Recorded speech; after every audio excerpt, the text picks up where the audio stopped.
This is the log tape, captain's log, right? Behind the Yeah. scene. We're talking about how do we explain something like general world models to a radio audience. That's right. And we have this wonderful video that's really fun Great to video, watch. yeah, really. And it's in the links for today, June 25th. Introducing general world models.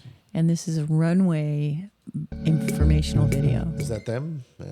That general world model, that's one of the things I'd like to figure out how we can introduce that to the audience. So I'm going to read a little bit what it says. Okay. A world model is an AI system that builds an internal representation of an environment and uses it to simulate future events within that environment. Research in world models has so far been focused on very limited and controlled settings, either in toy simulated worlds like video games or narrow contexts such as developing world models for driving. The aim of general world models would be to represent and simulate a wide range of situations and interactions like those encountered in the real world. Well, let's build the holodeck. Yeah. Now, just visually, what I saw as someone who does video animation and works with multiple objects and maps and frame animation, what I saw was very, very good use of iconography and mapping and animation and video. And all of these different kinds of media were woven together with the narrative so that you had a wonderful illustrated picture of what was being said. And I was thinking how the brain organizes around our senses and how we have our thoughts illustrated by the pictures and the sounds and the senses that go with a particular experience, and how our invisible organization inside of our thought process is some kind of map. And when you see it in a beautiful presentation like this, you actually learn something more about how your thoughts work with very disorganized, unrelated things, and it puts them into patterns. You're just thinking that as I was reading that? Yeah. Oh, cool. Okay, so let's try the next paragraph and see what you think. Okay. Think of video generative systems such as Gen 2, early and limited forms of general world models. In order for Gen 2 to, that's the current model, by the way, of Gen 2. Oh, I was wondering before about Gen that. 3, before Gen 3 is being introduced here. And the idea was that you can generate realistic short videos. And you came to understand physics and motion in the creation of short videos with Gen 2. But it was very limited, and it struggled with complicated camera shots or moving objects and other stuff. So they had to improve that, had to get so that you have more realistic camera motions, object motions, etc. Motion is the thing that's hard. And so to build the general world models, there are several open research challenges that we're working on. For one, those models will need to generate consistent maps of the environment. See, mapping, yes. And the ability to navigate and interact in those environments. Navigate, that's motion, interact, communications. Right. Well, if you think about our Navigator apps, we have a drawing of where all the buildings are, and we have lines between them that show where all the roads are. And if you look at Waze, we have little dots that show where the drivers are and the moving parts. Yeah. And the software knows the relationship of all those things so that every second our screen updates with some new information. Yeah, all the time. In terms of the space news, the Perseverance finds popcorn on Mars. Popcorn? Yeah. I don't believe it. After months of driving, Perseverance has finally arrived at Bright Angel, discovering oddly textured rock. Oh, here. I unlike thought any- maybe they had some kind of movie watcher audience on Mars that dropped a few popcorn. Yeah, you have a vivid imagination. Popcorn. No, exciting. Textured rock.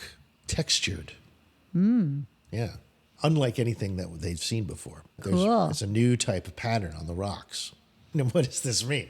And where does this rock come from? Why is it different? Gotta wonder. That's excitement on Mars. Yeah. Having completed a survey of the intriguing and diverse boulders at Mount Washburn, the rover headed north, parking just in front of an exposure of layered, light-toned rock. layered, light-toned rock. Headlines, breaking news about Mars rocks. It's kind of funny. I mean, it's Don't not, you think, Dr. Future, that like the planet is not exactly holding its breath for this information? Well, that's why we're different. And we have a small audience, my dear. That's right. I guess there is a small audience of people that are holding their breath for news about the color of Martian popcorn rocks. Textured rock, popcorn, Art Deco.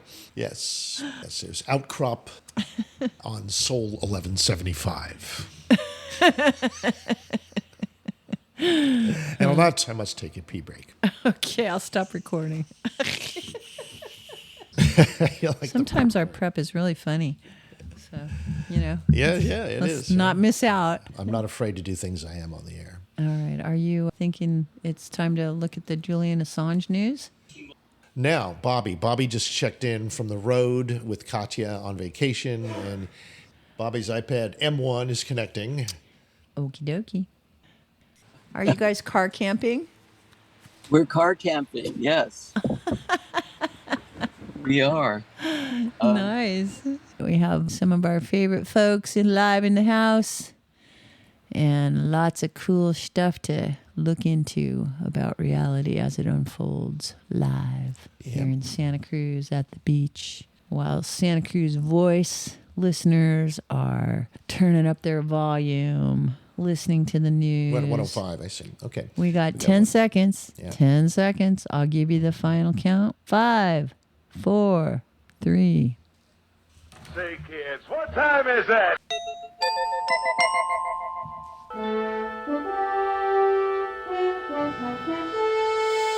The future is coming on, it's coming on, it's coming on, it's coming on, it's coming on.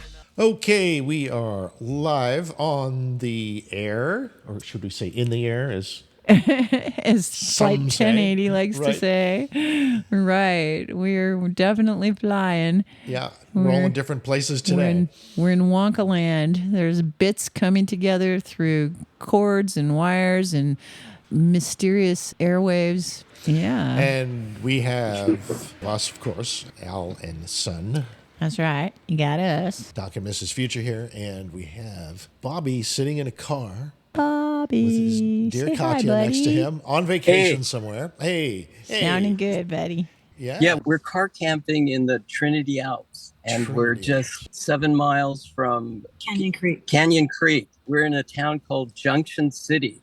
It used to be an old gold mining towns here. Lots of gold mining in the 1800s, late 1800s. Wow. So Junction City. it reminds me of Nevada City. It looks just like Nevada City. Weaverville. Yeah, Weaverville. Yeah. Is it like a train junction? What kind of junction are we talking about here?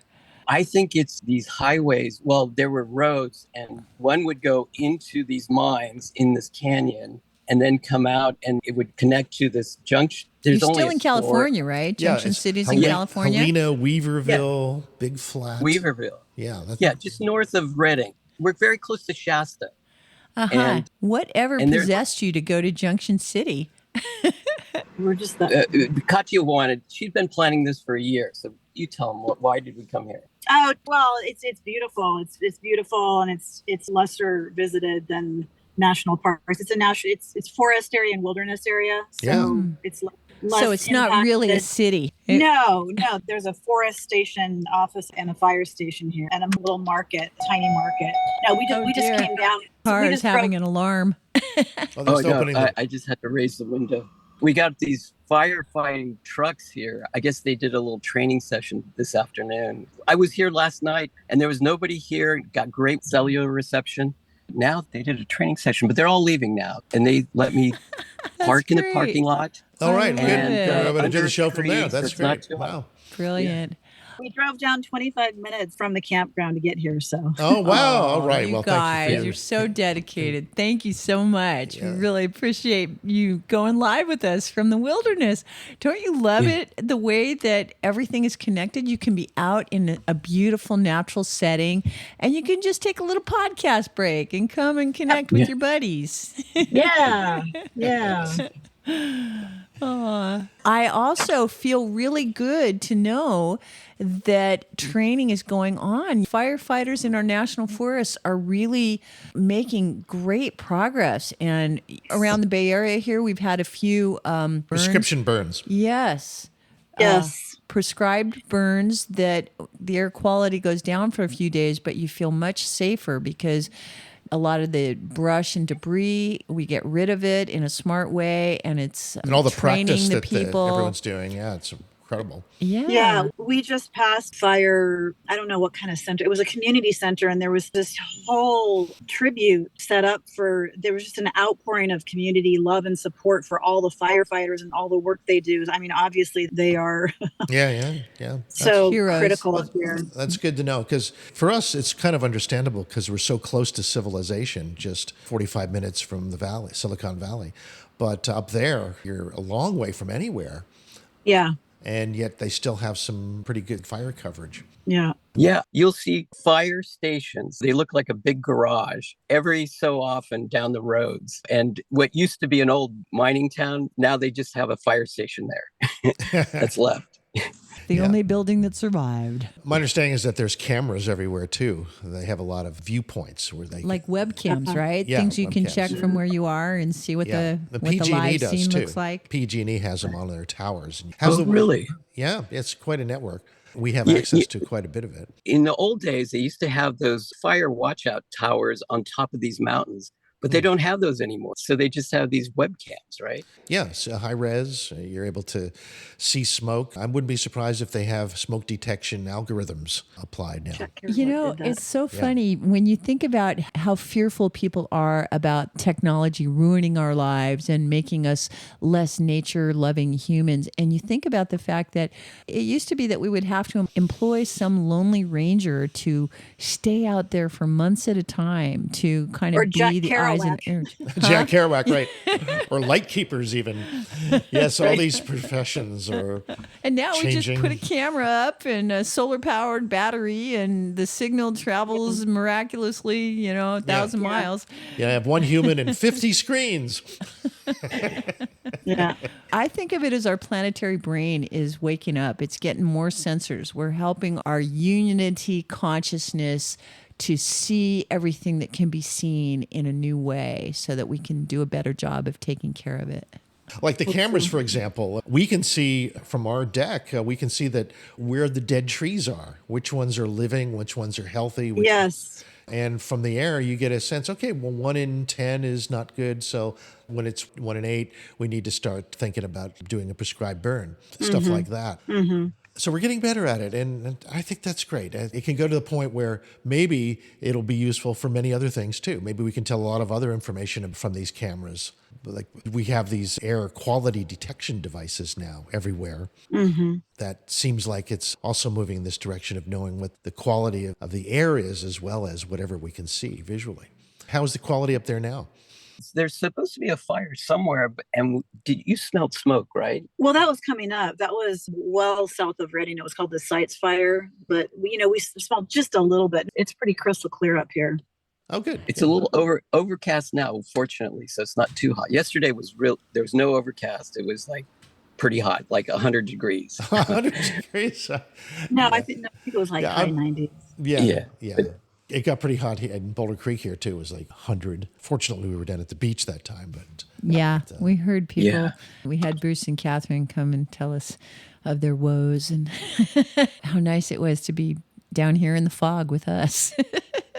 We actually had a gorgeous day all day until about 3 p.m, and then it started slipping away. That blue sky got filled with fog, and the temperature dropped, and it went from perfect to put your sweater on. But hey, can't complain. no, when I think of my friends sweltering in New Jersey or Northern California, Yeah. in the forest, Yeah. Hang in there, people. We got firefighters coming, women firefighters, I guess. They did a training today. You're right there in the all middle of it, it coming looks up. like. Oh no, they're coming towards your car. Yes. Okay, I think we'll do some of the stories. We'll start All right. today, okay? All right. Let's take a look on the web at you say? thedrfutureshow.com. What do you mean you'll wait? I see your speedometer.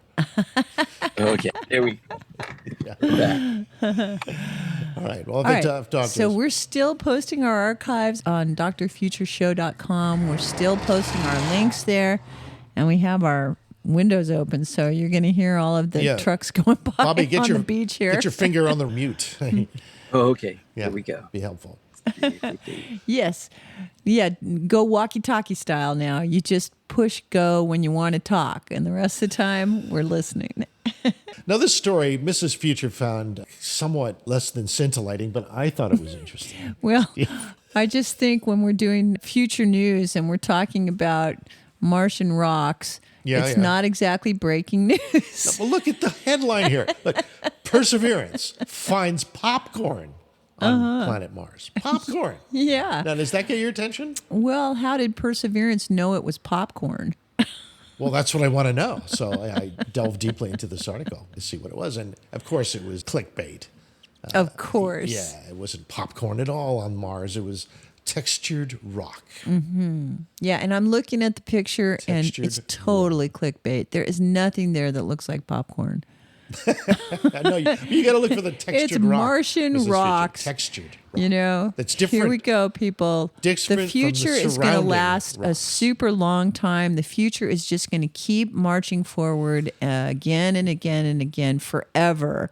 And these rocks are just now making it to the Dr. Future show. And they've probably been on Mars forever. And it's going to be a long time before they get to have breaking news coverage again.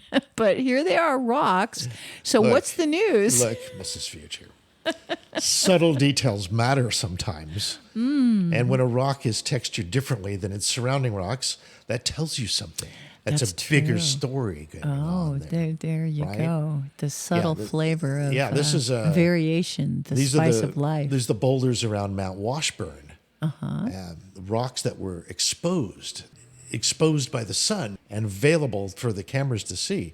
They were lighter toned than everything surrounding them. Well, Dr. Future, I admire your passion. But why? Why these rocks have sharp ridges in them too? Why do they have mineral veins in them? Why are they densely packed with small spheres? Inquiring minds want to know. Yes, the small spheres is the clickbait. The small spheres is the popcorn. Who knew that that was clickbait? Only you, darling, would know that popcorn viewed by Perseverance on Mars was clickbait. I don't know that a lot of people would know that that was clickbait. Well, popcorn with a deeper meaning. But why? Does this suggest that maybe some kind of water flow had moved this rock from upstream? That they were put into position through sonic manipulations of ancient Egyptians that happened to be living on Mars at the time? Oh, is that what happened? Is that in the what? article? No, that's not in the article. That's in your brain. Likely not. Likely it was because of some kind of Earthquake. yeah, I mean, Marsquake. volcanism, earthquake, water flow, Wind. something like this. Exposure to the sun. They do have those giant storms that blow all the rocks around, right? Yeah, that's right. They have the abrasion tool, and that's what they're going to use in this case. The abrasion tool is going to be pulled out, and it's going to take a close-up look at this new rock. And by studying it very closely, we'll be able to see what its chemical makeup is. Ooh, so Perseverance is going to go over and Bzzz, sandpaper that rock and then look get at a it. sense of Macro close-up. what's inside. Okay, go Perseverance. They're calling this exploration Bright Angel. Oh, well, that's a nice name. What's angelic about it? Well, I guess it's kind of pretty. Popcorn, angels, Yeah. And we'll find out. sandpapering We'll find out. in to get into the real story of how this rock got there and what it's made of. Yeah, textured rock. We'll see what happens. Okay.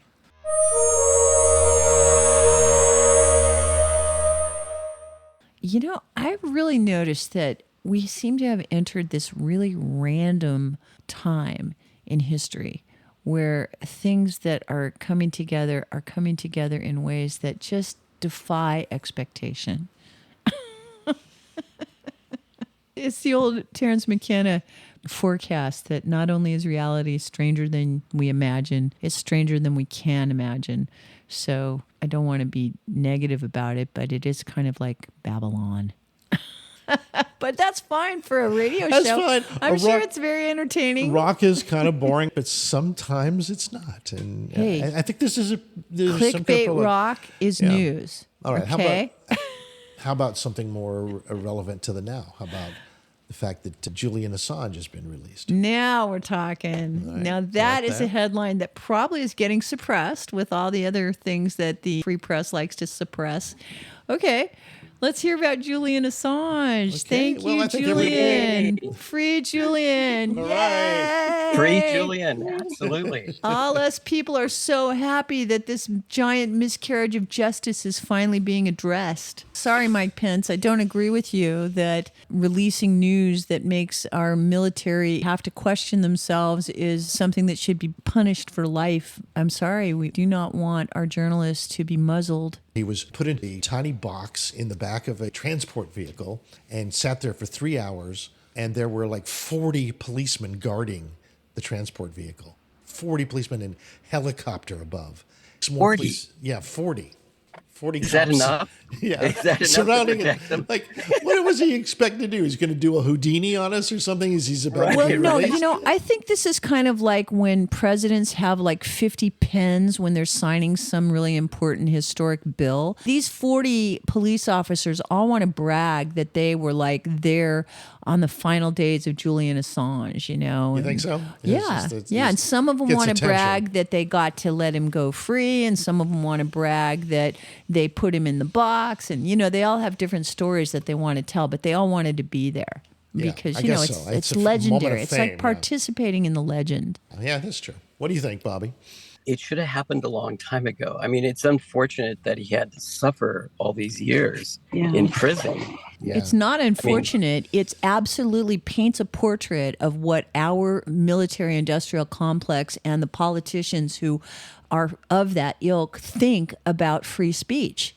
They've had 3 generations of becoming professional liars and using the power of the media to hypnotize people so we don't even know what's real anymore.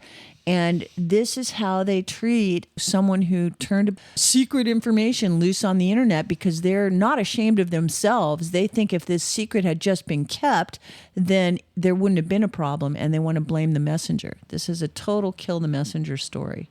Do you guys know, do you have any details about the plea deal? About what? The plea deal. About the plea deal. A little bit here, a little bit. We have one paragraph about it and one paragraph about Mike Pence's response. Okay, so we have James Clapper making a comment about the plea deal. Okay, so he pleaded guilty to a single charge under the Espionage Act in order to go free. And James Clapper, who is the director of the U.S. National Intelligence in 2010, when Assange and his WikiLeaks organization published the secret U.S. intelligence documents with other newspapers, including The Guardian, James Clapper told CNN, quote, "I actually think this came out pretty well. Critical to this was his plea of 1 count of espionage." So I don't know more than that about what the espionage, but Clapper says that he's paid his dues. There was a damage assessment done at the time. There was concern, but Clapper doesn't recall any direct proof that assets in Afghanistan and Iraq supporting or helping the U.S. were exposed. So that's, I guess, where we were militarily at the time. Here's another piece to the puzzle here. Mm-hmm. There is a Dame Victoria Sharp, the president of the King's Bench Division of the High Court, and Mr. Justice Johnson ruled there was an arguable case that Assange he could be discriminated against after being told that a U.S. prosecutor had said the First Amendment might not cover foreigners in matters of national security. Sure, yeah. Because he was a Guantanamo foreigner. Bay made that very clear that they can just do military justice Yeah. and totally throw away the Constitution if they can put non-Americans into jail in Guantanamo. They can't put U.S. law on him. He's not an American. He didn't do it in the U.S. Right. That's fantastic news in any case. Wow. Wow. So Michael Moore, the filmmaker, put up the bail for Assange, and so he gets to share the glory here. His quote is that the good people of this world will never forget your sacrifice. He says Assange will face no further harassment or threats from the American government, but 14 years of his life was stolen from him by a government of, yes, war criminals. They were never able to lay a hand on him. Let's just review my memory of what he was in jail for in England was basically dodging bail. He was basically supposed to go to court. He was out on bail. He was supposed to go to court for his final arraignment, and he didn't go in. And that was his big crime that they picked him up for and put him in. And the reason that they were picking him up in the first place and that he had bail was because somewhere in Sweden, there had been a woman who accused him of rape.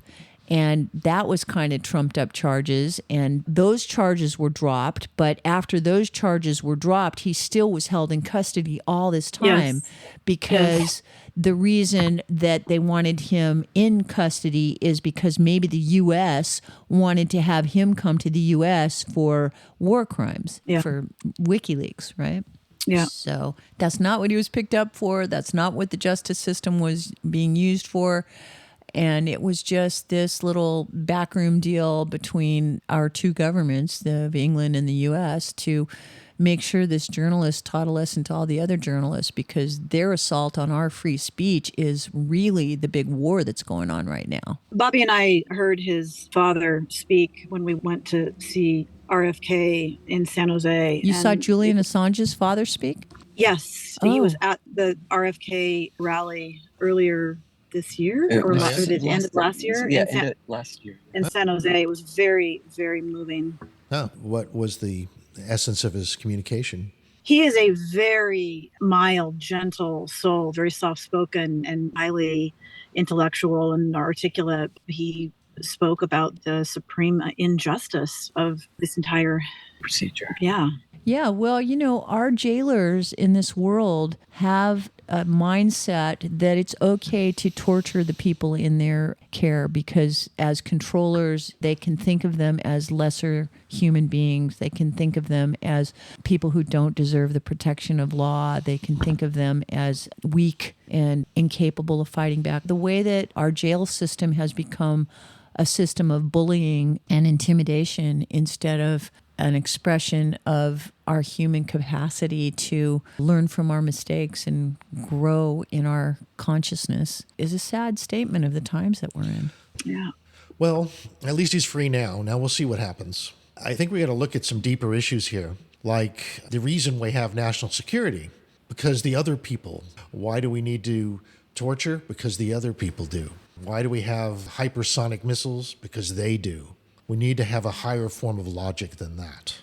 Yeah, we can't just have big monkeys in charge of all the money saying, give me more, because I said so, because I need it. They have one. Because they have one. Yeah, any excuse will do. How do you address that simple excuse for national security? Well, it's very difficult for the freedom-loving, distributed consciousness of America to come together in a unified way around something like protecting an individual from a bully government. It's hard to do. It's really easy for that aggregated entity to pick on someone and to use that as a way of making sure nobody takes his side. Well, that's it. It's about sides.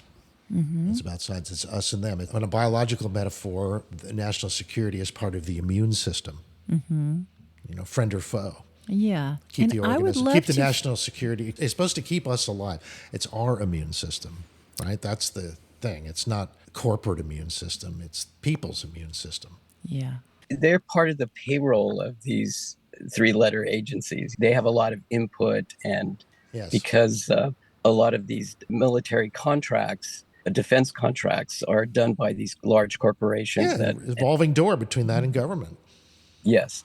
So they're greasing each other's hands on the way in and out of this revolving door. I was just going to say that I was very surprised and actually shocked when the whole thing went down. However many, God, that was so long ago. What was it? 2003? Yeah, almost 15 years ago, or at least 10 years ago.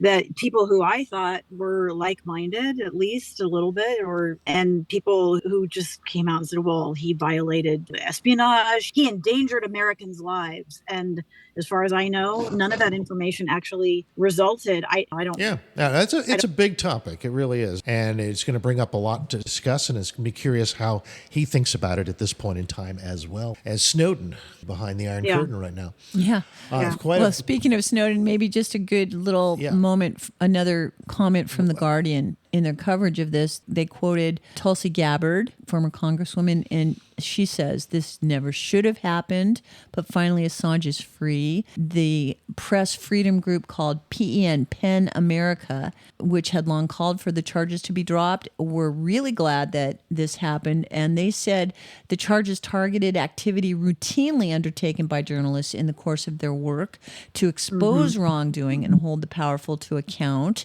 And their comment is that this guilty plea on this single count should not be construed as setting a precedent for further prosecutions or convictions of journalists under the Espionage Act. The PEN group calls for a reform of the Espionage Act to include an exception for information disclosures that advance the public interest. And Biden and Trump have yet to comment on the plea deal. So I just wanted all that to be part of our conversation. Thank you for completing that. Okay. Appreciate it. Thank you. That was wonderful. It's a big topic, and to be continued. Chapter 2 is about to begin. We're going to sign off. We've got a busy day. Well, great having you guys. Thanks for joining us for the early part of the show, and have a great time out there. Thank you. We're going for a hike. All right. Happy holidays, guys. We'll see you next time. Greg. Okay. Yeah, my best to Greg. Love to everyone. Okay, bye-bye. Bye. Bye.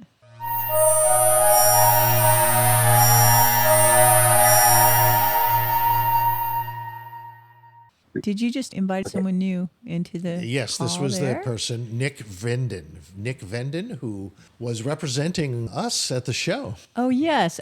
AWE 2024. And this is a fantastic show that we've been going to for a number of years now, the Augmented World Expo. And this year it was held down in Long Beach. And we have Greg Panos, who was speaking there, and we'll get a little bit of a download on what he had to share with the Augmented World Expo audience.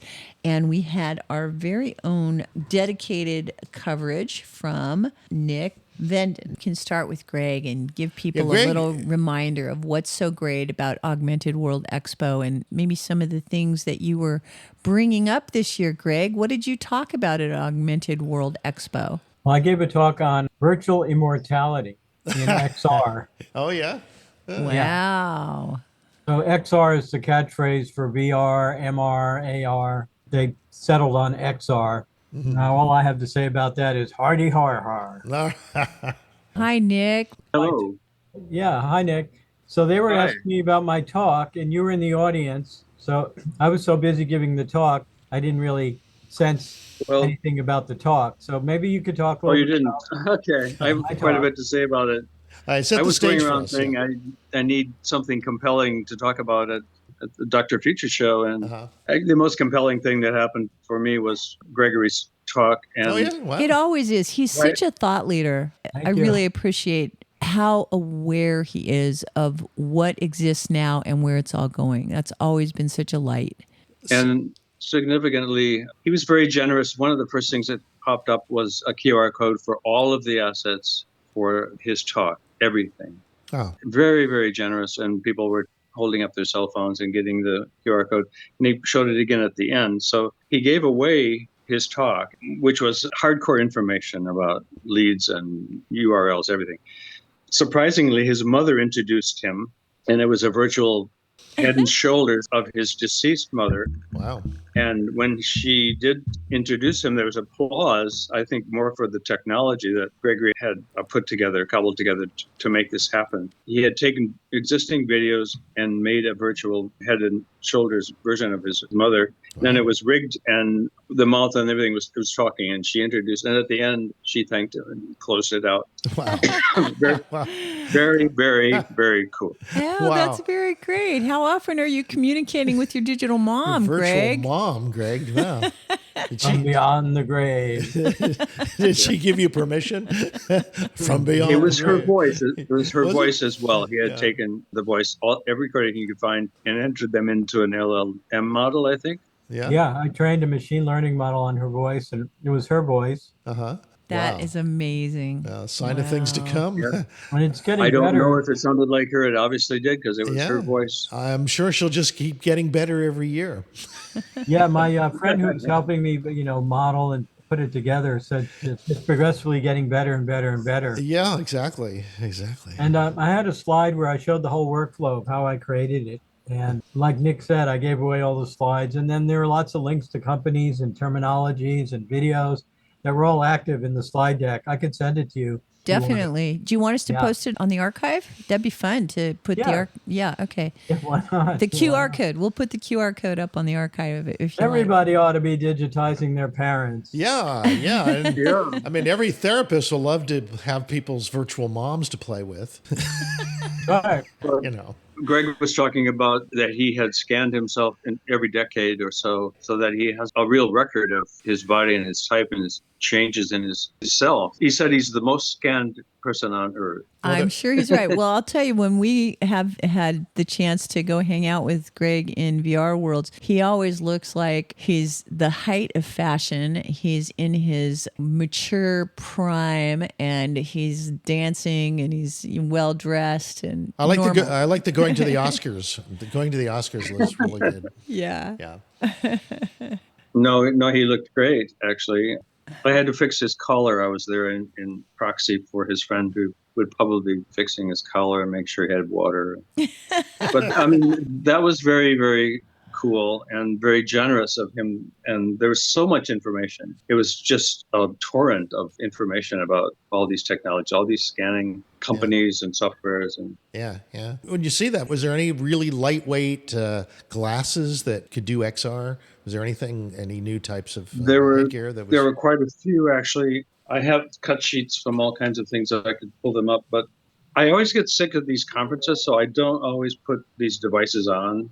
I almost always walk away from cigarette with the flu or something. So, but I did see is a lot of the same, the AR things of moving things around in the air and taking your pencil and writing, and it doesn't seem much of an improvement from 4 or 5 years ago. I guess the big thing this year was whether or not Apple Vision Pro was making any inroads. Both Greg and I at the VR Museum, which was organized by USC, and there was a gentleman from Britain who he'd contributed these devices, but there was a little semicircle of all the NASA devices, all of the Oculus, all of the, and at the end of that, when you exit, there was Apple Vision Pro demo. It consisted of museum pictures on the wall of the technology, but they were positioned, eye level all over in a virtual room around you. But there's also in the center, there was a little pedestal, 2 pedestals. But Greg and I both thought the anchoring was so solid that there's never any of those little ugly shifts that happen in your perception and the experience. That it was so well anchored, you seemed to move and look everywhere, and it was stable. It was like they'd really got it down in terms of solid stability. And a few people I did talk to, there was a gentleman at Spatial Explorer. He said, "I'm developing for this headset because it's really the best." When he was working for Disney, he did that Star Wars experience where he took all the video and audio assets and recreated some scenes. But he's trying to cobble together a whole mess of short form videos from content for this company of his. But he had an Apple Vision Pro there. It was very, very solid. Yeah. So I understand it's got the best look and feel in terms of image and quality and stability. It's the first time I tried one. Yeah. And, it had a wide field of view, very good pass through. Yeah. And like Nick said, the virtual objects that were suspended in the space around me were just rock solid. They didn't just shift or wiggle or do anything at all when I got around them. I was pretty impressed. How about the comfort of wearing it? It was about as comfortable as any of the other face hugging visors. Any new compelling stories being told on it that you could see? Well, there were some other demos around the show floor. I just wanted to try the hardware one time, and I didn't really do too intensive a tour of the show floor. Nick maybe saw more of it than I did. What about 3D? I heard that the spatial video 3D is supposed to be amazing. I didn't see any of that. I think I missed that as well.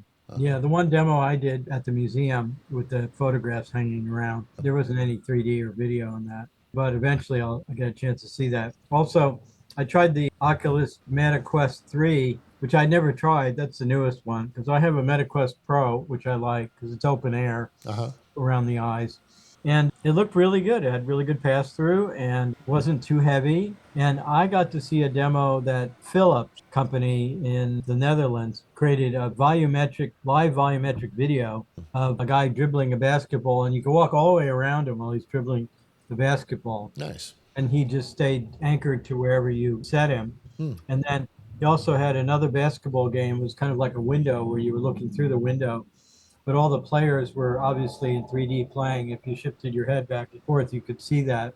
So they were captured volumetrically with a 3-camera array. And then the guy that was a separate demo, I think they used a number of cameras to capture that in an array. Is that what that takes the place of motion capture?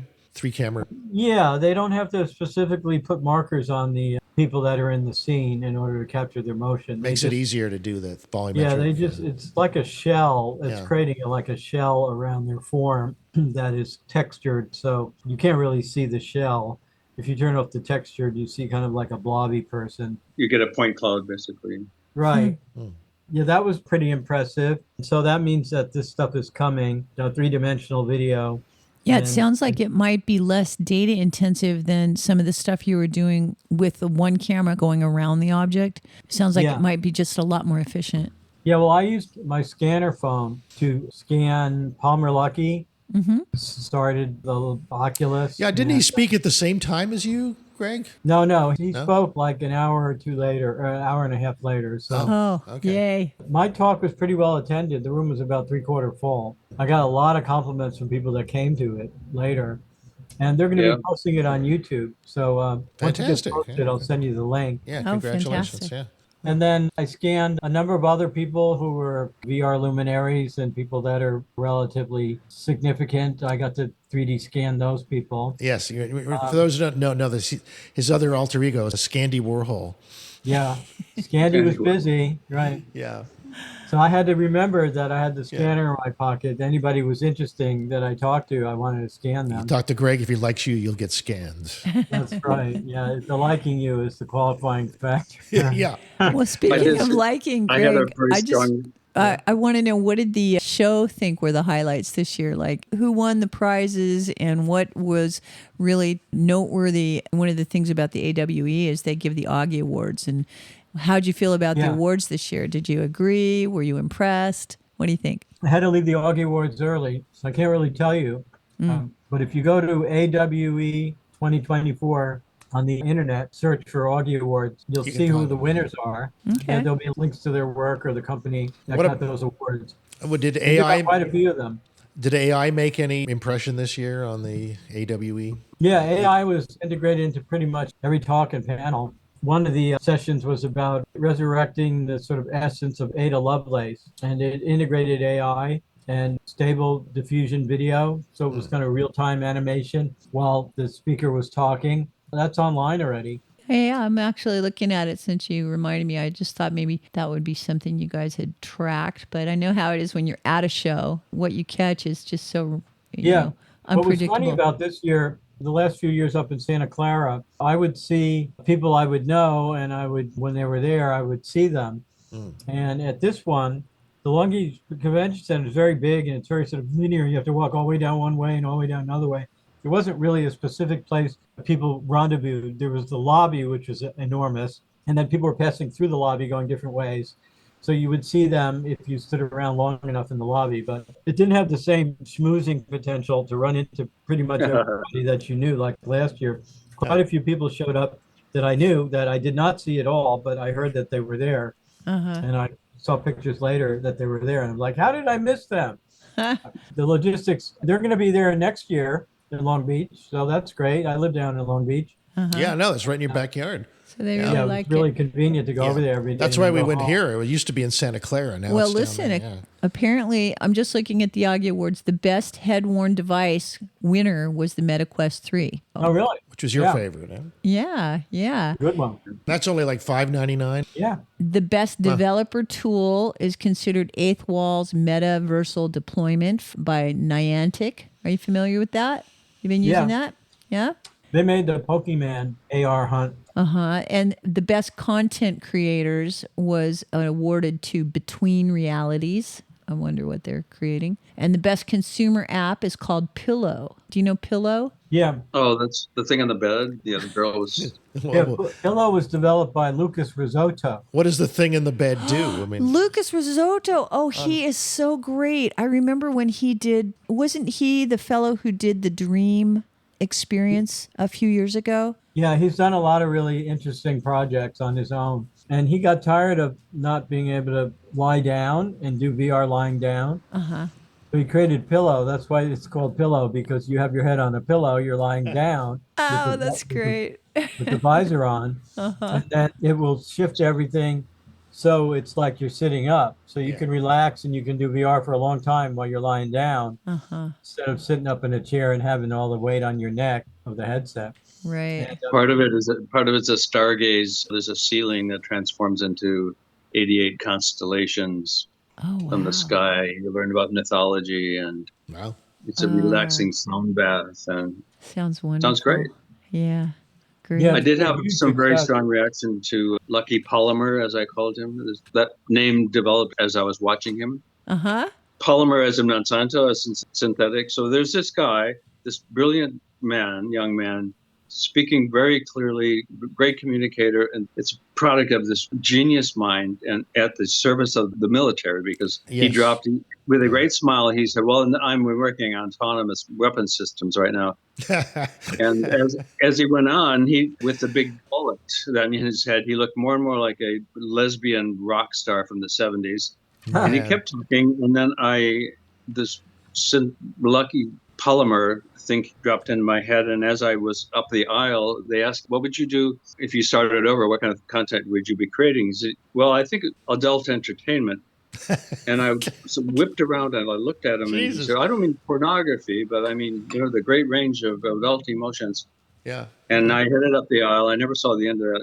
But that incredible mind put at the service of autonomous weapon systems. My politics don't align with anything. I hear you. It's I had a very strong reaction against the man. Lucky, yeah. Brilliant man, you could tell. Well, I mean, do you feel like this is a generational thing that these young men that have he's grown a up? conservative. He's a Trumpster. He really. He's a gamer. Yeah, he's a big gamer. Yeah. And this is my point. Like, I used to have this debate with Roger Nelson all the time of that the VR worlds are largely created by men with their interests and priorities, and they are largely focused on teaching people to be better killers and better thieves and better, like, kind of the worst in humanity. And Roger Nelson would always just say, well, that's just who we are. That's just how games are. And there's just been something in our society where we're losing track of how to reward humans for enhancing humanity. And we've taken this turn into turning our best minds over to the war machine. Well, not everybody, but he's a prime example, because here's the guy who helped invent some of the best technology to view the worlds like this, and he's using the money for defense. Well, I think guardians like to feel good about the way I think about it what is, they're guarding. Sure, a biological metaphor. I just think of him as part of the species immune system. Friend or yes, foe. But can they exist in an ethical way? Yes, I'm moving towards a species immune system rather than a nation-state immune system, which is... Well, the entire virtual reality industry would not exist if it were not for the military. There you go. It's all part of a bigger all ecosystem. The initial funding, all the breakthroughs. Yeah. Even your cell phone would not have happened without all the money being spent on horrific weapons. And if we didn't have an immune system, we'd be dead in many a very short period of time. Innovations that have trickled down into normal consumer electronics. It's time for the news. Look at this. It 5 is. seconds. 5 seconds. Fourth. We'll be back. Hold on. Be right back. We'll be right back talking about AWE. I think that the military is full of people who value excellence and who do feel like they're guarding something that is valuable from every threat. Yeah. And it would be nice if those people would embrace a public image that models heroic behavior for all, rather than a public image that sort of acts like the ends justify the means and that we don't need to have honorable behavior. It's like the code of chivalry needs to be rewritten for the modern military human. New rules. Great point. Well, the kind of technology that Palmer's working on, if he was able to have delivered that 2 or 3 years ago, Yeah. Ukraine would have already won the war against Russia. That's Because interesting. what he's been building is what they desperately need. Yeah. And it's not particularly ready yet, but I know a lot about it. I've worked in the defense industry, not willingly, because I was in the space industry and we got shifted over to defense before I decided I didn't want to do that anymore. The way that business is played, you have to bribe senators and judges and every friggin' person in the government to get a contract, because there's 3 or 4 other manufacturers that are going for the same contract, and they've got a lot of money set aside to grease the skids so that it gets awarded to them. So he has to compete against Boeing and Lockheed and McDonnell Douglas and Raytheon for these little micro drone projects. Every scope of every project that they're proposing, they're all in on it. So he had Trump over at his house and had a last fundraiser for Trump before Trump lost, because he knows that that's the way the game is played. If he's nice to all those people and he gives them money and rubs their back, that they're going to approve his contracts. He's a relatively small defense contractor, and it's really unheard of for those little companies to get these big contracts, because you just don't have the people or the bandwidth to bribe all these officials. That's what it takes to win these contracts. It's not about how good the technology is. He has a much better technology than they do, and it's a lot cheaper. So from a public expending point of view, they're going to be spending money for defense. It makes more sense to hand the contracts to this guy. Yeah. It's hard to know how to improve on the system because politics is just inherently smoke and mirrors, cloak and Nobody likes dagger. it. They don't like him because of it. A lot of the VR people are pacifists, and I'm not a pacifist. I'm very practical, and I just feel like we don't want to lead with hatred and callousness, and we want to lead with our humanity, and we want our leaders to be truthful and honest, and having a need to be automating robots to take care of the war machine. It's like we've taken a wrong turn. Yeah. We're not doing what as humans we should be doing. We need to prioritize some other agenda. Yeah. Well, sadly, the best deterrent for war is, death and destruction. And it's kind of a self-fulfilling prophecy. If people die, then they think twice about going to war or having things kill other people. If it's all just robots fighting each other, it's just one big video game with the planet being the thing that takes the hit. And we just happen to be on the planet at the same time, and it messes up life for us. So the idea of autonomous warfare, just weapons fighting weapons with people on joysticks at remote locations, it's just an absurd video game. We have to spiritually evolve.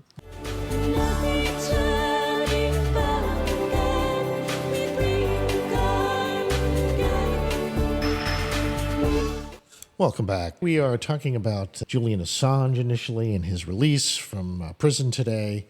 And we were talking about Augmented World Expo. And it's very interesting that these two seemingly disparate topics are combining into the politics of...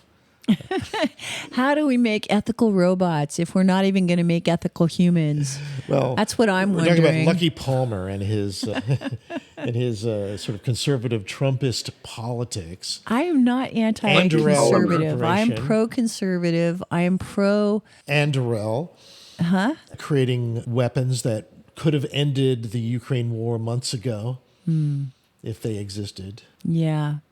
Yeah, there seems to be a lack of agreement in our political system about when is the best time to ward off the bullies. Yeah. Like before the war started would have been a good time. Now, during the break, Gregory was talking about how he used to work on contracts with the defense industry. You made some interesting points about that. Yeah, I worked on creating visualizations for Brilliant Pebbles, kinetic kill vehicle, and space-based laser. You mean the Star Wars program?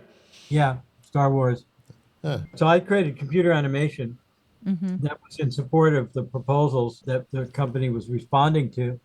And there was lots of money in those contracts. Anybody that knew anything knew that it wasn't practical to build any of these weapons at this point in time. That spending all that money was too early and not enough. Do you think, Greg, that a lot of guys such as you, brilliant guys, feel that somehow when they get to the end of their days and they look back on their life and they've contributed their genius to making these machines that maybe have destroyed lives or whatever, that they just say, well, I thought it was just a game, and I thought that what I was doing was safer than maybe being out there doing real harm. And maybe somehow they're excusing themselves from taking moral responsibility for the consequences of their choices and what they do with their intelligence during their life. Well, I think if they're religious, they can just pray away the shame, which is what a lot of people do for all their bad deeds.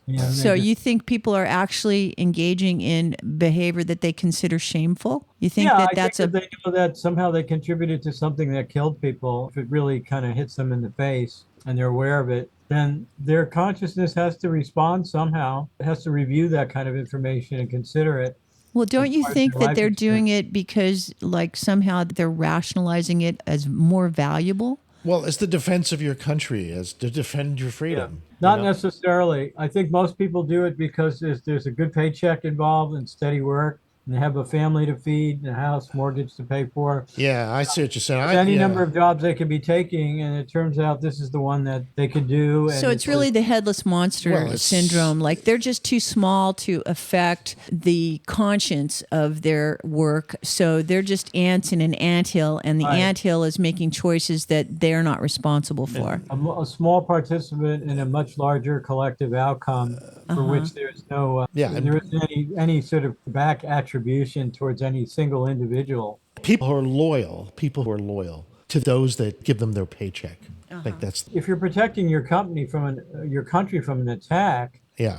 Our parents and grandparents, they all had various experiences dealing with the defense of our country and either Yeah, I'm not saying it's not real, but there's also evidence to show that a lot of war is a racket. Well, yeah, and I want to go a little Dennis Kucinich on you here, is that Butler. I basically feel that the magic of being human is that we have these thoughts that we can communicate with each other, and we can amplify the power of those thoughts by making something real. And if we don't use that power for creating something that makes a better future, then our creativity is wasted. And why do we spend so much visualizing and projecting that humanity is all enemies fighting each other?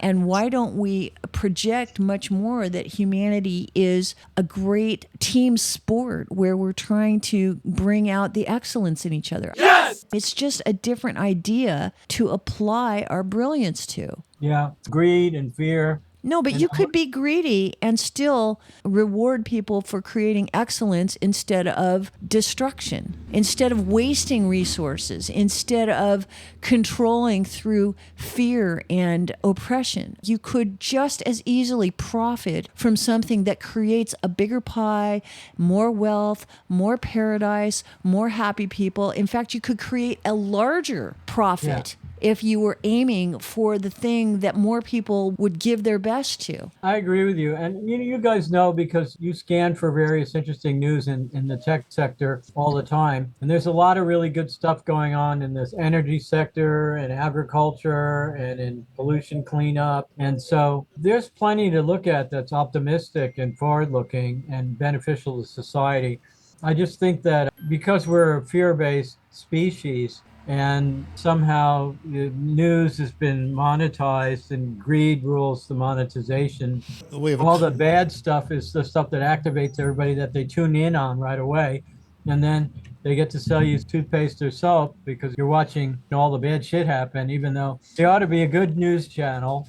I remember Barbara Marx Hubbard had the concept of the peace room. Yeah. You hear about the war room and it's all decked out with all the latest plays and tech. You're watching everything get blown up all over the place. But the idea of a peace room using the same display technology and immersive experience where you would find every good thing, every good deed is being displayed all around you, you would have a different perspective of what's going on in the world if you were constrained to just the good news, just the fun and loving and happy things going on. Well, I'm all not the talking about dramatic- being constrained to it. I'm talking about recognizing how we're abusing our priorities because we're not constrained to good news. We're actually putting our foot on the gas pedal for the bad news. I and know. that's where the priorities are.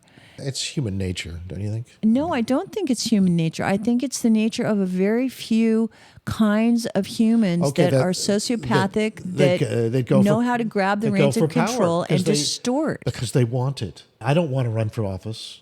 Gregory doesn't want to run for office. Nobody wants to do those jobs except those who want those things, it seems. That's why there's an AI running for office in UK.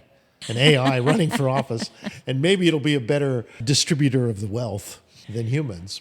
You know. Yeah. Anyway, Really looked up there's a. information. Oh, you want to change the subject? Yeah, I did. No, we Okay, got a I comment. We got a won't comment. right now. Gab says, I don't know if you can be greedy while promoting positivity. It's antithetical to greed. She says greed is fear-based, in her understanding. Well, I don't think all desire to succeed in business is based on greed. And I don't think war necessarily, I do think there's a profit motive that drives a huge bunch of the energy. But I think that beyond greed, it's much more to do with a worldview that is fundamentally elitist, controlling, lacking in empathy, lacking in a sense of good sportsmanship and goodwill for the human race. I think it's a certain kind of leadership that is just mean-spirited. We should not be modeling that. We should be modeling heroic humans. We want heroic humans in charge of the way that we're guiding ourselves. Well, I'll tell you, now's our chance. Now's our chance because I just noticed that Runway is just coming in with Gen 3 that allows you to have photorealistic full motion avatars. Ooh. So you can start becoming your own Cecil B. DeMille with virtual actors. I covered a lot of the different companies like Synthesia and Unique and Oh, yeah?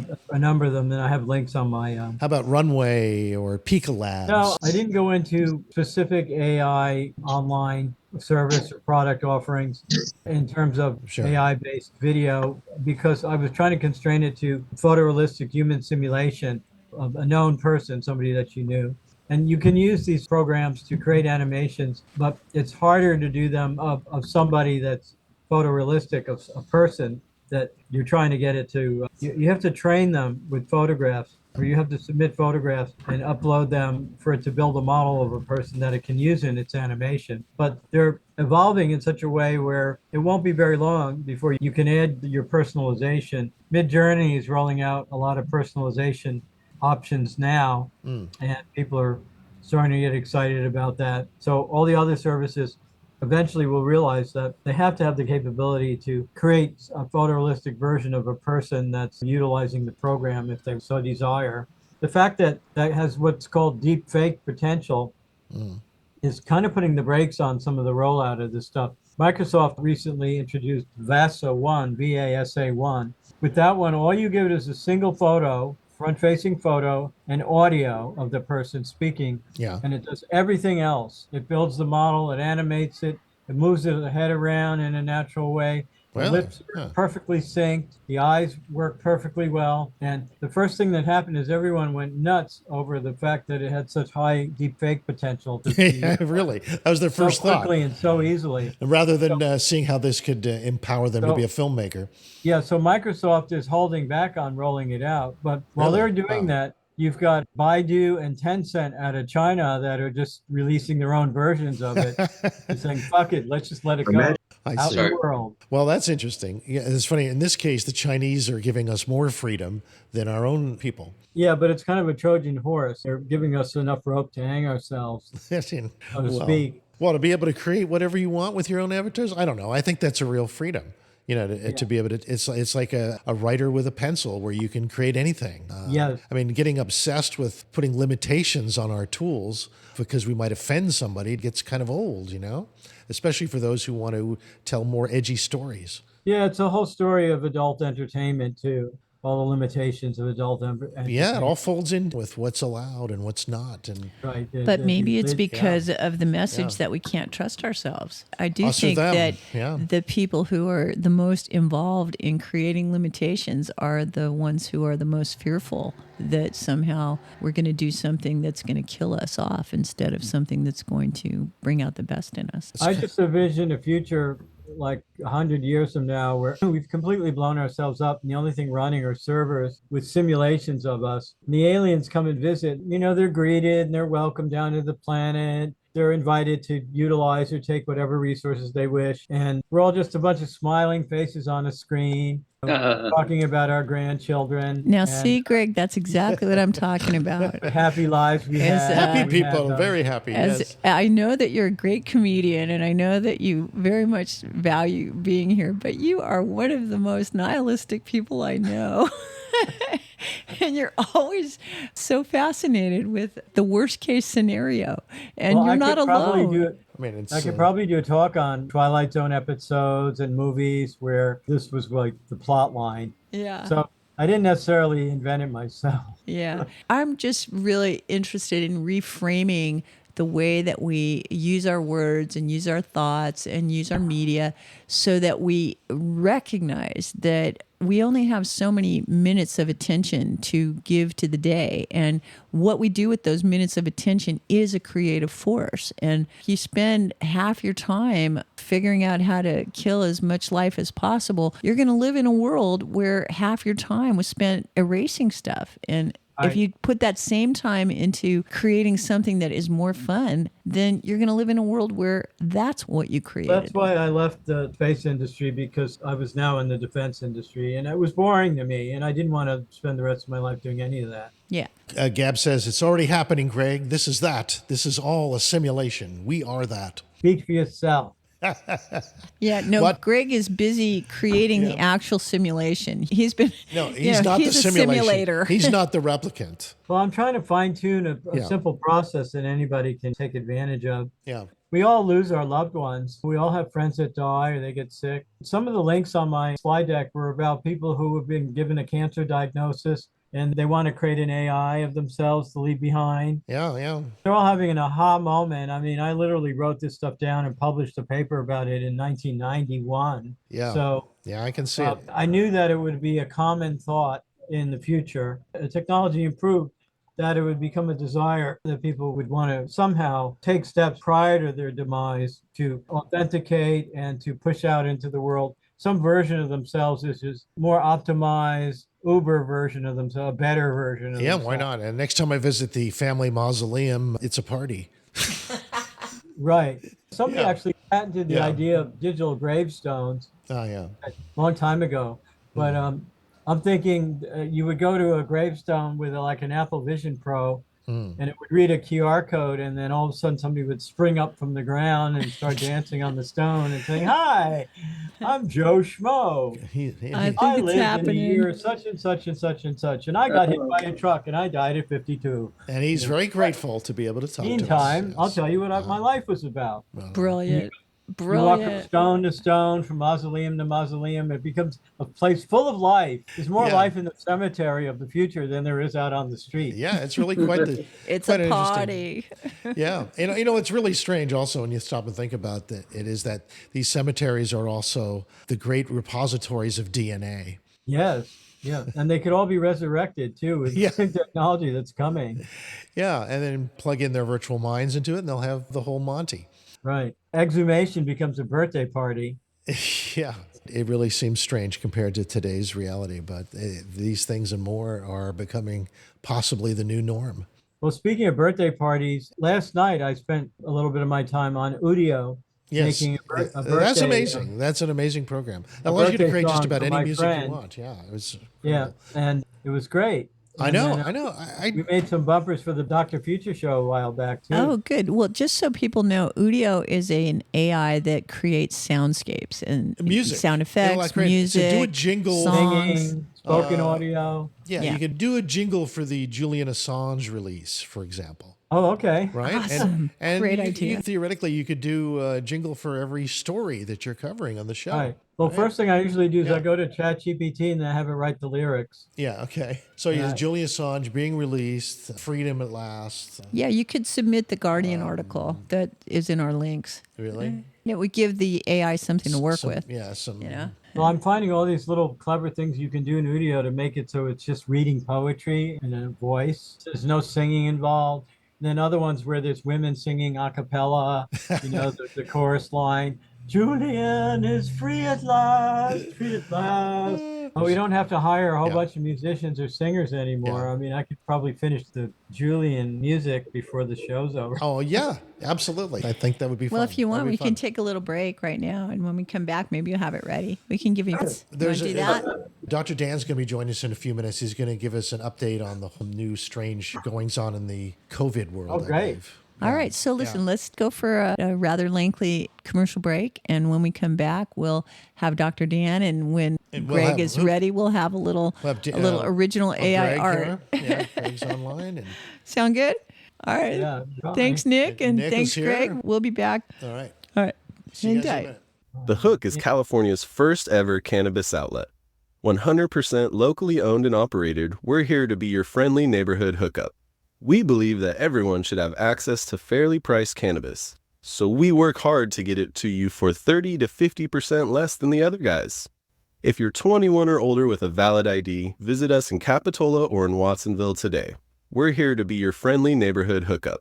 Check out our website, hookoutlet.com, for deals and stay groovy. Hey, Warren, it's been a while since I've been up to your showroom and garden center in Scotts Valley. Maybe the folks out there might want to know where you are. Absolutely. To find Knox Roofing and the Knox Garden Box Company, just head up into beautiful Scotts Valley. We're off of Highway 17 with only 2 X's to choose from. We're at 46 El Pueblo Road, next door to Scarborough Lumber and the beautiful nursery. We have a great showroom displaying all the many choices in roofing, from tile, composition, steel, flat systems in many styles, and now solar. And when it comes to wood items, we have It's All About Wood gift shop. And of course, the Knox Garden Box. What's a Knox box? Lots to look at. And while you're in Scotts Valley, check out the town. There's nice restaurants, breweries, wineries, shopping, hotels, farmers markets, and the entrance to the beautiful redwoods. Okay, folks, as always, we appreciate all of you out there. We'd love to see you at Knox Roofing and the Knox Garden Box store. And we can also come see you as well. Okay, thanks, folks.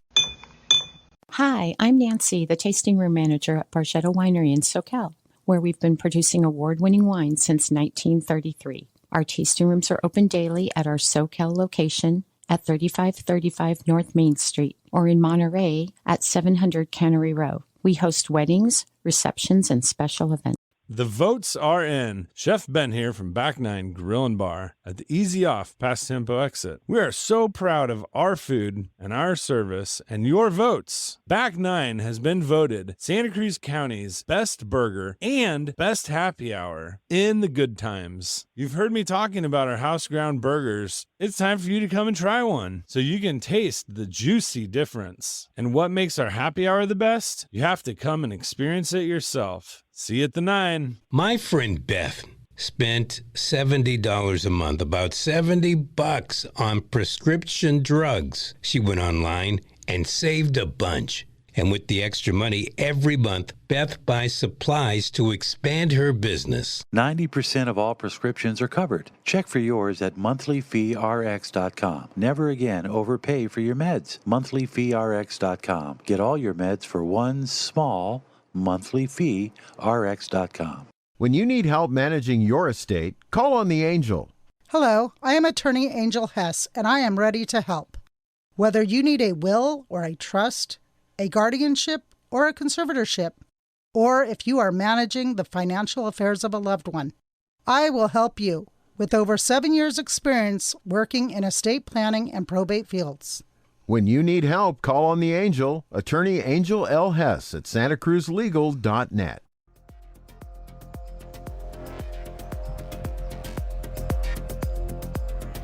Okay, we are back, and Dr. Dan is connecting to audio while he's doing that. We also have a whole bunch of callers who just decided to check in as well, so we'll Aaron's let calling them in. Okay. say hi in a moment. Okay, there's Dan coming on here. Let's unmute you, Dan. Yes, Very I good. can get my breath again. All right. Were you a little underwater there for a minute, Dan? Yes, ma'am. And so I'm just thinking about what I'd like to bring to the table For today's conversation. I hope it fits in with what you guys have been doing, because I've been, of course, with patients all day. Joe, well, try us. We'll see. Of course, Julian Assange has been in the news today. His release. I don't have much to say about that. Okay. On the other front, national security state, and we have conversations about that. And then we got into the Augmented World Expo, which was all about the new headsets and the new technologies coming. How about we ask you a doctor question? Do you have one? Yeah. Well, Well, I'm just curious if you have any insights on whether or not there's a big outbreak of COVID happening right now, or if it's just normal situation. Normal. What's the COVID situation? It's a little bit, we're hearing that more people are getting it. It's a 3-day thing, and they're fine after that. And it's kind of like what they're putting the avian flu up as the next best fear machine. So we don't see anything that looks unsurmountable like we did with the pandemic. So this of course spread everywhere. People who didn't get COVID and didn't get the shot have either fought it off or they've been exposed to it. Mm-hmm. So it's around, it's going to be around. Most virologists say that it'll be around forever. But, it can go, viruses tend to like to hide until their terrain or the internal environment is right for them to come back out again. And so it's a good idea for all of us to go through, maybe cycling through our organ systems, and by taking vitamin D, a little bit lower concentrations during the summer, because we're hopefully getting some sunlight. But we all should go through taking an anti-parasitic complex. We should take an antiviral like olive leaf extract, lysine, vitamin A. It's nothing that is threatening that we're going to have to close down anything for, and that we have to wear masks for. Oh, so thank you, Dr. Dan. That's just boost great. our immune system a little bit. We should be okay. One thing I did notice, an unusual twist in the news, I'm kind of curious what you think about this, is that bird flu moved from dairy cows to poultry in Michigan. Bird flu from cows to chickens, huh? A team of epidemiologists from... So it started in cows and now it's in chickens, but how come we're not calling it cow flu? Department of Agriculture traced the H5N1 spread to a single herd of dairy cattle that had been unknowingly introduced in the spring to infected cows. It's probably in Texas. A small mutation that occurs with all viruses within seconds, if not weeks. So these mutations are constantly occurring on what we call virus. We really have such a little understanding of viruses. As you could see, nobody knew what to do. Fauci said, wear a mask. No, don't wear a mask. Now wear a mask. Viruses, of course, you can't see it in a normal microscope. We think we see it in an electron microscope. And there is something that does spread, that does infect people. So the answer always comes back to maintain your own terrain, your own base physiology and chemistry with probiotics. Stop doing bad habits, stop eating at bad restaurants, take care of yourselves, and go through taking supplements that can augment our immune system, because everybody has an immune system, and for the most part, most of our immune systems are working quite well. It was a myth that all of a sudden we don't have an immune system towards these viruses. Actually, we do. We've always had immune systems against viruses. Every year they said, oh, now it's flu season. Oh, it's September, October, November. It's flu season. It's no different in the past flu seasons than with the pandemic. It's just that it was a particular mix of strains that was most likely laboratory invented. that made it a little different and a little bit harder. Okay. Hey, Dan, we're getting some calls in. You mind if we take a phone call? That's fine. Yeah. Let's say hello to Aaron. Hi, Aaron. Welcome to Aaron. the show. Wow, that was super quick. It asked me for my name and timing is push everything. it in. Sure, Hit the Aaron. pound key, and then you said, Aaron. Yes. Yeah, I know. We noticed you called in, and then just as we were bringing Dr. Dan on, and we had Gregory still on the line here. Did you hear Dr. Dan? Have you been listening I think to the so show? now. Yeah. Yes, same gentleman who was talking about AI and stuff, right? Yeah, he's on too. That's Or did we Gregory switch? Panos. That's Greg Panos. And Oh, that was the other. Okay. They're actually kind of coming together, I think, the different guests. I called you guys last time about this idea that AI was maybe here to humble us, this idea I had, and kind of like we don't really know what's going on. First, I thought maybe it was COVID that would make people an AI. Another thing I had mentioned to you, everybody should look into this book about noise, because they showed that, I don't know if anybody here is familiar with that besides I told it. noise. It's not about time. noise per se. It's more, from what I remember, it was more. It's noise. It's a concept. Well, Daniel Kahneman, who just passed away, had studied bias for years, and then they moved on to noise, which it affects our judgment. It's any kind of errors in our judgments that due to different things. It can be emotion. Noise is the errors that we make where we don't see Aaron, the truth. could you maybe put it in a question, and we'll let Dr. Dan and we'll let what Greg I was going to answer? say is AI has been proved to be able to kind of get rid of the noise. So I'm seeing potentially, they found when they're studying, for instance, judges, when they made a caricature of them, like judges in the court system, a caricature of them made kind of better decisions when they were deciding cases and stuff.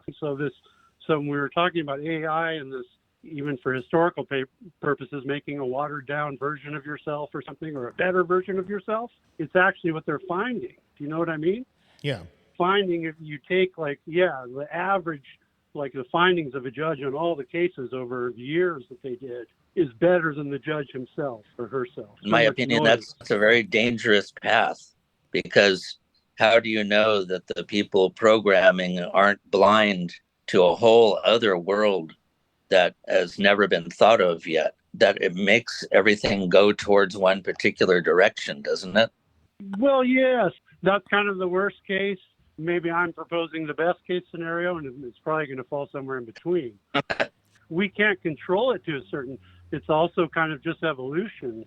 So, Aaron, let me see if I understand what you're talking about. You're talking about how when people have some sort of external view of themselves, that makes them have an opinion of themselves that is like maybe influenced by that external view. So if there's an AI that's doing the recorded voice of a judge, and the judge hears that AI, somehow the judge is going to be making better decisions because the AI has helped them. I think I'm missing something. No, it's just a model of that person. Noise, it's not being used in the sense of audio at all. You have to look it up. It's kind data. of a bummer that the same word is used. Yeah, I know the book. I have it, and it's really about it just came out data. Not too long ago. Okay, maybe Dan, could you give me a little clue? I know you're showing me, but that makes no sense to me. It basically says that noise is a type of error in human judgment. Well, how do I even respond to that? That's nonsense. To me, noise is not an error in human judgment. Noise is something that our ears have been finely attuned over countless millennia to discern. It's a new in our definition. environment. It's a different definition. Of noise. Well, different. That's where it's problematic. It's a completely different definition, but you'll be hearing about it. No pun intended. Make some noise about it. Come on. All right. Well, again, to me, but anyway, you guys are in the realm of like original sin. Like, let's hypnotize ourselves to think there's something wrong with us and that we're not perfectly attuned for the life that we're living, and that we don't have what we need, and we somehow need someone else to give us what we need, and we have to pay them for it. That's not the world I'm going for. No. Somehow that's what I'm taking away from this ridiculous idea that noise is somehow an error in human judgment. it might not be human judgment. Ah. And it might be some environmental factor like 5G or glyphosate that comes into our brain to make us not able to do the things that you were talking about as well.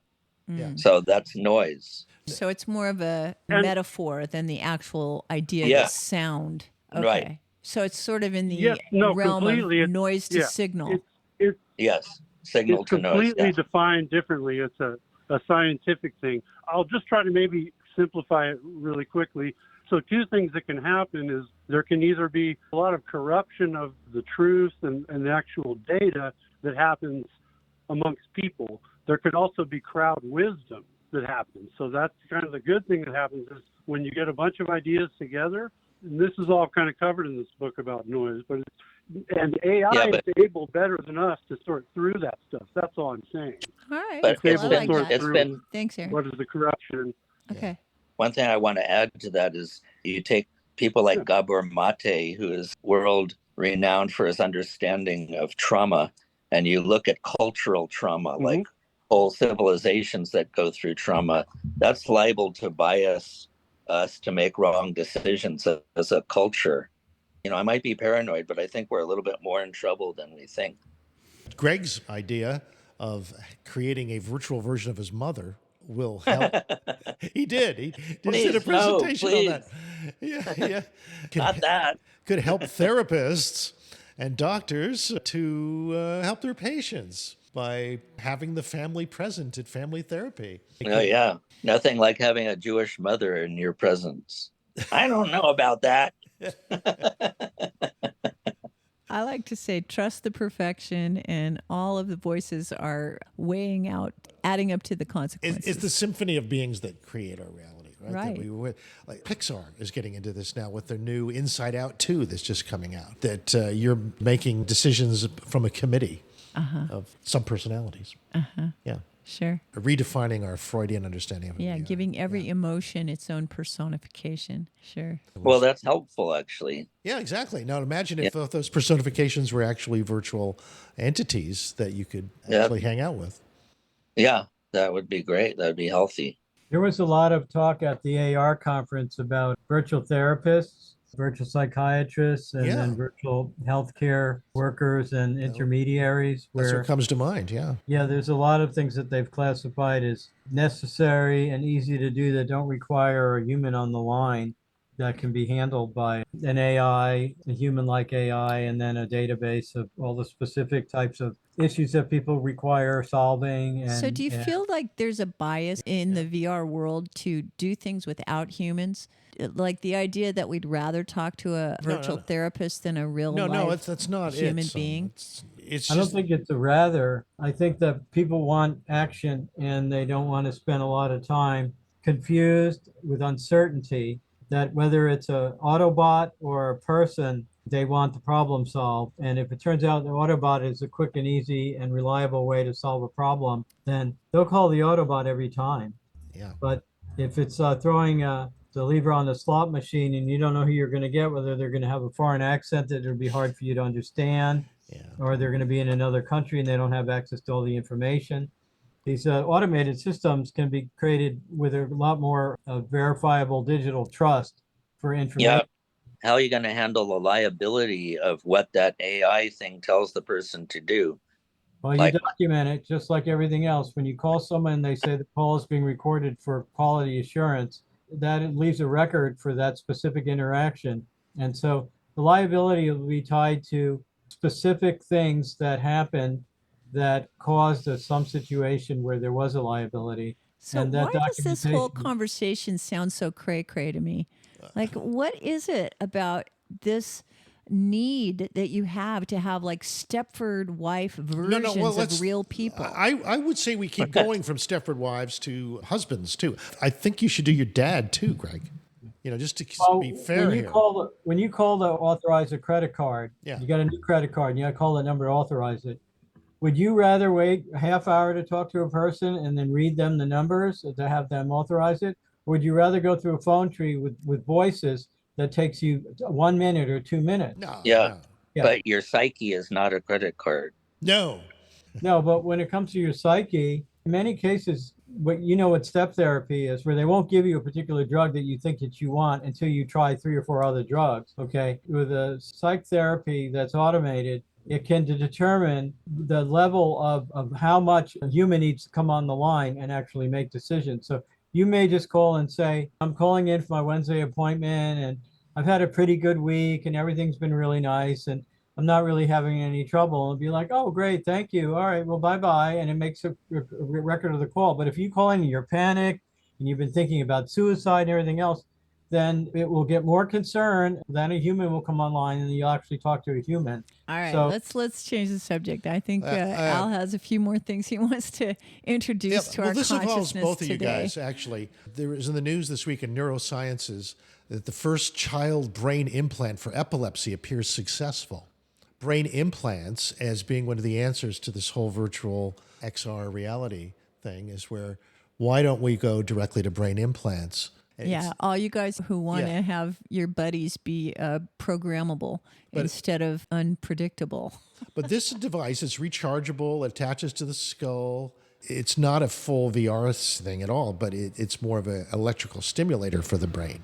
And it's been very successful in dealing with epilepsy all the way down to kids. Seizure reduction, small design. Seizures have been dramatically reduced in frequency and severity thanks to the device. The kid was 12 years old. Well, that's great when it starts out in a positive way like that. But you have to also, just like the atomic bomb, you have to see both sides of how it can be negatively used.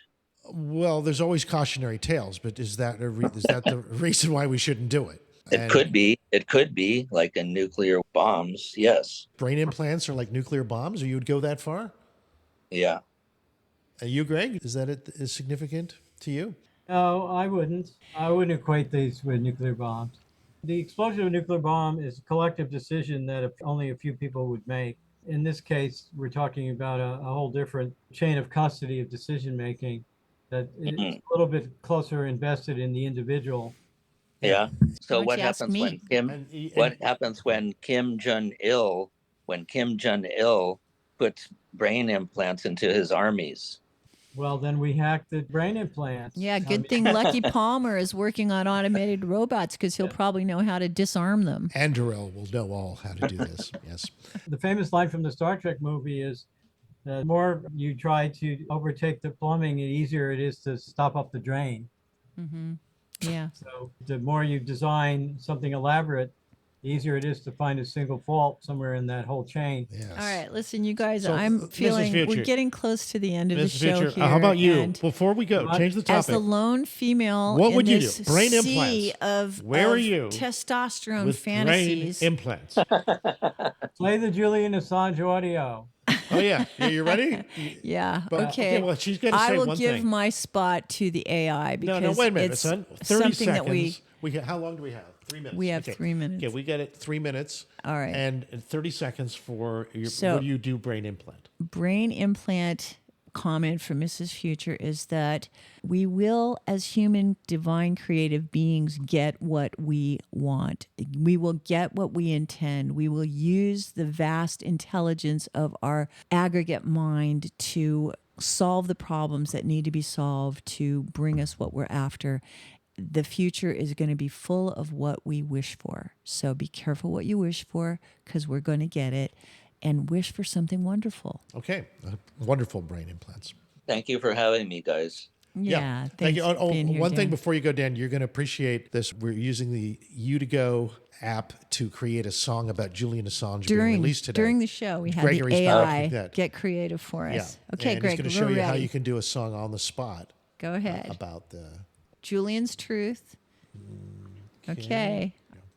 In the shadows, he revealed the lies. Julian Assange, with the world's eyes, right away. leaks of truth.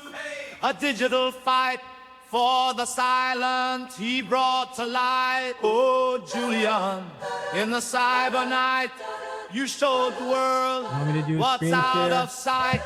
Bound in chains, but your spirit flies for freedom's cause. Your legacy cries.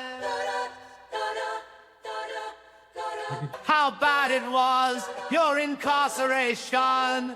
blame our fears, our anger, and frustration. Okay. Well, Julian, the world is so sorry for You guys hear it? We Yeah, we hear deserve it. to be judged for laws we pursue. okay, I think we have it. Thanks, everybody. Hope you enjoyed the show. Yeah. Future Now. Leaks of Truth, a digital fight for the silence. We brought you the light. Bye. Bye, Dr. Dan. Bye, Greg. Bye-bye. Thanks for being part of the show today. Thank you, everyone. Bye-bye. Bye-bye.